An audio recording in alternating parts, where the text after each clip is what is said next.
इस वीडियो को लाइक करें, हमारे चैनल को सब्सक्राइब कर बेल आइकन जरूर प्रेस करें हमारी न्यू वीडियो सबसे पहले देखने के लिए। काम के लिए ली जा रही है। कोई बीच में खड़ा हो जाता है और ये कहता है कि नहीं, ये जानकारी एनआरसी के लिए है, एनपीआर के लिए है। ये बिल्कुल ही गलत बात है। आप लोग पूरी ईमानदारी के साथ ये जानकारी दीजिएगा जो भी मेडिकल टीम्स आ रही है। और अगर किसी दुकान के ऊपर बहुत ज्यादा हुजूम देखने को मिल रहा है, वहां पर लोग सोशल डिस्टेंसिंग मेंटेन नहीं कर रहे, तो इस तरह की रिपोर्ट तैयार करके वो दुकान वहां से बंद कर दी जाएगी। तो इसलिए यहां इस इलाके के लोगों की जिम्मेदारी है कि वो लोग घरों के बाहर निकलिए। मैं भी आपकी मजबूरी समझ सकता हूं कि किसी को दूध लाने जाना है, किसी को सब्जी लाने के लिए जाना है, लेकिन छोटे छोटे बच्चे तक आज सड़कों के ऊपर अगर किराड़पुरा इलाके के अंदर निकल रहे, तो आप सोचिए कि माँ बाप अपने बच्चों को किस तरह से मौत के मुंह में ढकेल रहे हैं। नौजवान लड़के जो बाहर निकल कर आ रहे हैं, वो जब दोबारा घर में जा रहे हैं तो अपनी माँ बाप को कितना बड़ा खतरा वो पहुंचा सकते हैं, इसका अंदाजा नहीं है। कुछ दिन पहले जब आरिफ कॉलोनी के अंदर एक शख्स की मौत हुई कोरोना वायरस से, तो आप सोचिए कि उसके घर वालों को, उनके घर वालों को जनाजे तक पहुंचने तक नहीं दिया गया, न कांधा दे सके अपने घर वालों का, न दीदार कर सके।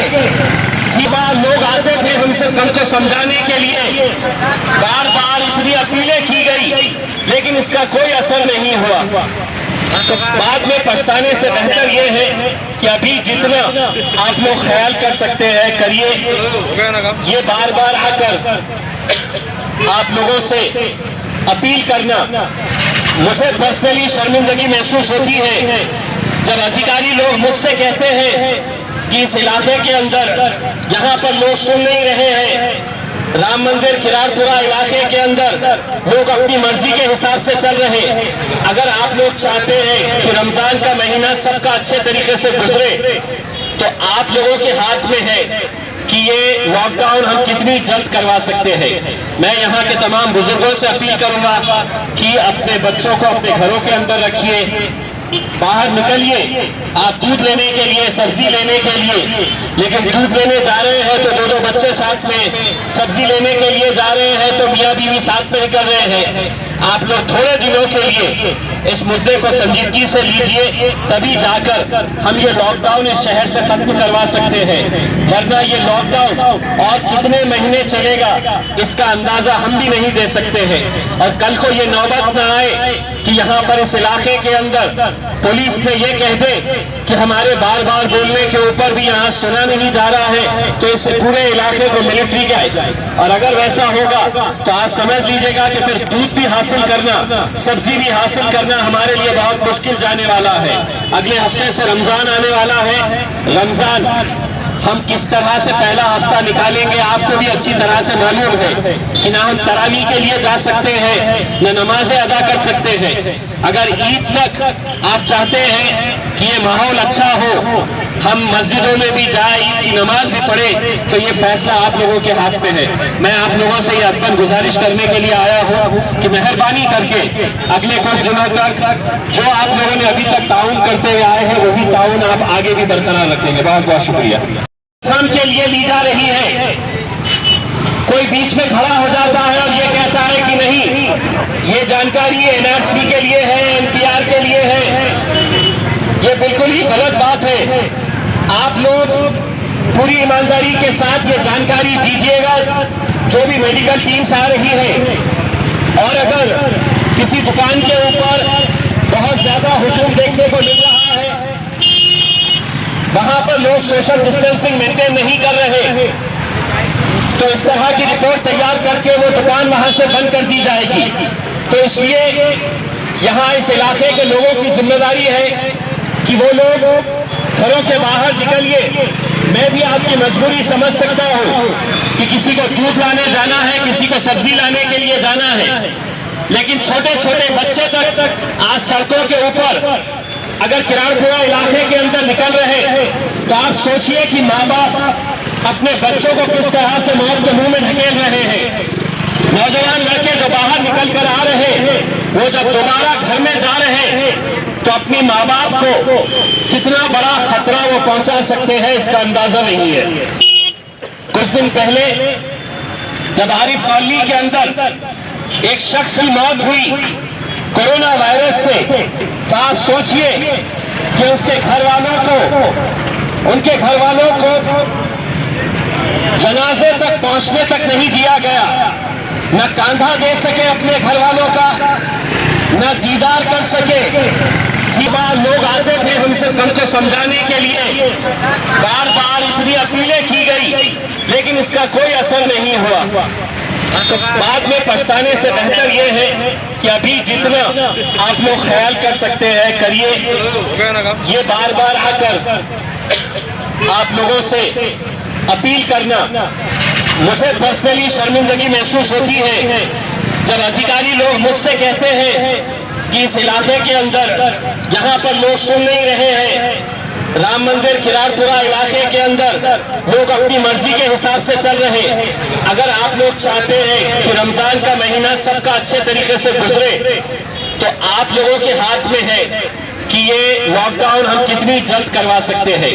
मैं यहाँ के तमाम बुजुर्गों से अपील करूंगा कि अपने बच्चों को अपने घरों के अंदर रखिए, बाहर निकलिए आप दूध लेने के लिए, सब्जी लेने के लिए, लेकिन दूध लेने जा रहे हैं तो दो बच्चे साथ में, सब्जी लेने के लिए जा रहे हैं तो मियाँ बीवी साथ में निकल रहे हैं। आप लोग थोड़े दिनों के लिए इस मुद्दे को संजीदगी से लीजिए, तभी जाकर हम ये लॉकडाउन इस शहर से खत्म करवा सकते हैं, वरना ये लॉकडाउन और कितने महीने चलेगा इसका अंदाजा हम भी नहीं दे सकते हैं। और कल को ये नौबत ना आए कि यहाँ पर इस इलाके के अंदर पुलिस ने ये कह दे कि हमारे बार बार बोलने के ऊपर भी यहाँ सुना नहीं जा रहा है, तो इस पूरे इलाके को मिलिट्री के आए। और अगर वैसा होगा तो आप समझ लीजिएगा कि फिर दूध भी हासिल करना, सब्जी भी हासिल करना हमारे लिए बहुत मुश्किल जाने वाला है। अगले हफ्ते से रमजान आने वाला है। रमजान हम किस तरह से पहला हफ्ता निकालेंगे आपको भी अच्छी तरह से मालूम है कि ना हम तरावी के लिए जा सकते हैं, न नमाजें अदा कर सकते हैं। अगर ईद तक आप चाहते हैं कि ये माहौल अच्छा हो, हम मस्जिदों में भी जाए, ईद की नमाज भी पढ़े, तो ये फैसला आप लोगों के हाथ में है। मैं आप लोगों से ये अदबन गुजारिश करने के लिए आया हूँ कि मेहरबानी करके अगले कुछ दिनों तक जो आप लोगों ने अभी तक ताउन करते हुए आए हैं, वही ताउन आप आगे भी बरकरार रखेंगे। बहुत बहुत शुक्रिया। कि आने वाले कई महीनों तक हमें घर में ही बंद बैठना पड़ेगा। अगर ये जल्द से जल्द अगर हम चाहेंगे कि बाहर आना है, हमें भी आजादी के साथ रहना है, हम भी अच्छे तरीके से ईद मना सके, तो ये हमारे हाथ में है। कई बार ऐसा देखने को मिला है कि सरकार की कोई गाड़ी आती है, पुलिस की गाड़ी आती है, तो लोग फौरन अंदर भाग जाते हैं।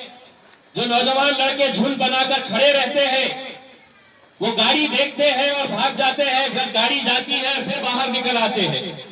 ये किसके लिए किया जा रहा है, ये समझने की बहुत जरूरत है।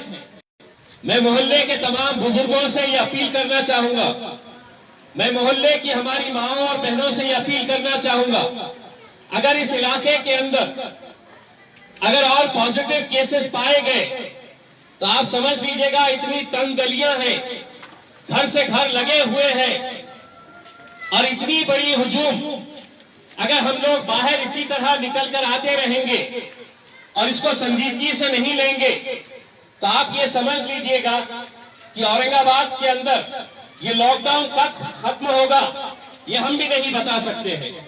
मुझे मालूम है कि बहुत सारी दिक्कतों का सामना करना पड़ रहा है, किसी को अनाज के लिए जाना पड़ता है, किसी को सब्जी लाने के लिए जाना पड़ता है, किसी को दूध लाने के लिए। लेकिन अगर जिम्मेदारी के साथ ये काम, अगर घर का एक शख्स निकलकर बाहर आकर अगर ये सामान लेकर फौरन घर में चला जाए तो वो आसानी रहेगी। हम देख रहे हैं कि बाप अगर निकल रहा है तो दो छोटे बच्चों को साथ में लेकर जा रहे हैं, तो इन बच्चों को भी आप खतरे में डाल रहे हैं। हम बार बार आकर आप लोगों से ये अपील करने की वजह यही है कि ये मुश्किल की घड़ी हम सबको साथ में मिलकर ये मामले को खत्म करना है। हम यहां पर नहीं चाहते हैं कि आप पुलिस को देखकर भाग जाएं। पुलिस आपके ऊपर कुछ नहीं करने वाली है। हमको हमारी जिम्मेदारी समझनी है और अपनी जिम्मेदारी समझकर हम ये काम को किस तरह से अंजाम देना चाहेंगे। क्या माँ बाप को ये मालूम नहीं है कि जो बच्चे बाहर निकल रहे, अगर खुदा ना करे कोई बच्चा अगर वो वायरस अपने घर में लेकर आता है तो वो बच्चे से पहले जान का खतरा उसकी माँ को होगा, उसके बाप को होगा, दादा को होगा, नानी को होगा, नाना को होगा। क्या हम चाहते हैं कि हमारी छोटी सी गफलत की वजह से हम अपने घर में मौत का तोहफा लेकर जाए? इतने सारे पूरे मुल्कों के अंदर जो हालात है, वो हालात को देखते हुए हमने यहां पर जितनी भी कोशिशें की जा रही है, उन कोशिशों की वजह से आज औरंगाबाद में 30 केसेस हो गए देखते देखते। अगर इसी तरह की गफलत हम लोग करते रहेंगे तो ये केसेस बढ़ते रहेंगे और कोई ऐसा मौका नहीं रहेगा कि जहां पर हम ये लॉकडाउन को खत्म कर सके। आज ही होम मिनिस्टर साहब के साथ मीटिंग हुई और मुझे पर्सनली बड़ी शर्मिंदगी महसूस होती है जब लोग उस मीटिंग के अंदर ये कहते हैं कि साहब किराड़पुरे के अंदर आपके लोग सुन नहीं रहे हैं, रोशन गेट के अंदर लोग सुन नहीं रहे हैं। आप सोचिए उस वक्त जिसकी नुमाइंदगी मैं कर रहा हूं वहां पर कितनी शर्मिंदगी महसूस करनी पड़ती है। और ये किसकी भलाई के लिए? आपको एक बात मैं बताना चाहता हूं, बात करनी है लेकिन आप लोग अच्छी तरह से सुन ले।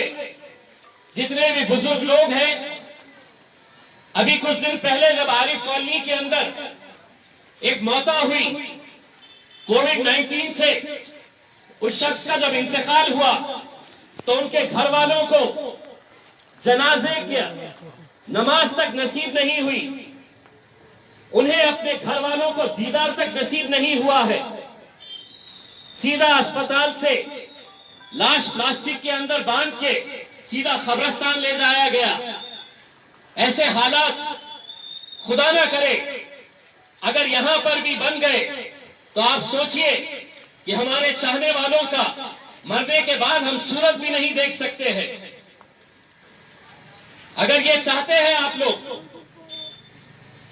तो आज मैं आप लोगों के बीच में वर्ल्ड हेल्थ ऑर्गेनाइजेशन की पूरी टीम आई और उन्होंने मुझसे ये इल्तिजा किया कि हमारे लाख बोलने के बावजूद भी यहां के हालात सुधर नहीं रहे हैं और आपके हालात सुधर नहीं रहे, इसीलिए शहर के हालात खराब होते जा रहे हैं।